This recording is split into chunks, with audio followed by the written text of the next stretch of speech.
తరపున స్వాగతం సుస్వాగతం. టైం చాలా తక్కువ ఉంది.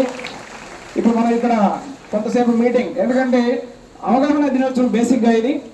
ఈ అవగాహన ఉంటే మనం ఏదన్నా తదుపరి చర్యలు తీసుకోవచ్చు అనే భాగంగా మీ అందరికీ అవగాహన కల్పించిన తర్వాతనే ప్రొసెషన్ అనేది ఏర్పాటు చేయడం జరిగింది. తర్వాత మానవహారం కూడా ఉంటుంది.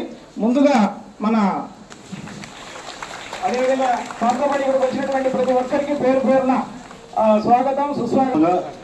మన ముఖ్య అతిథులుగా వచ్చేసినటువంటి గౌరవ శాసనసభ్యులు శ్రీ ఎన్ అమర్నాథ్ రెడ్డి గారికి, అలాగే డిఎస్పీ గారికి, సిఐలకు, పోలీస్ సిబ్బందికి అందరు కూడా ధన్యవాదాలు. ఎందుకంటే ఈ కార్యక్రమాన్ని ఏర్పాటు చేసినందుకు వాళ్ళకు ధన్యవాదాలు. అలాగే ఈ కార్యక్రమంలో పాల్గొన్నటువంటి విద్యార్థులు, అలాగే పత్రికా ప్రతినిధులకు అందరికి కూడా నా నమస్కారం. అలాగే ప్రజాప్రతినిధులు, మన గౌరవ కౌన్సిలర్లు మరియు ఇతర పార్టీ ప్రతినిధులందరూ కూడా నా నమస్కారం. ఇక్కడ కూడా కాలేజీలు కానీ స్కూళ్ళలో కానీ ఇది కూడా జరగకుండా చూడాలా.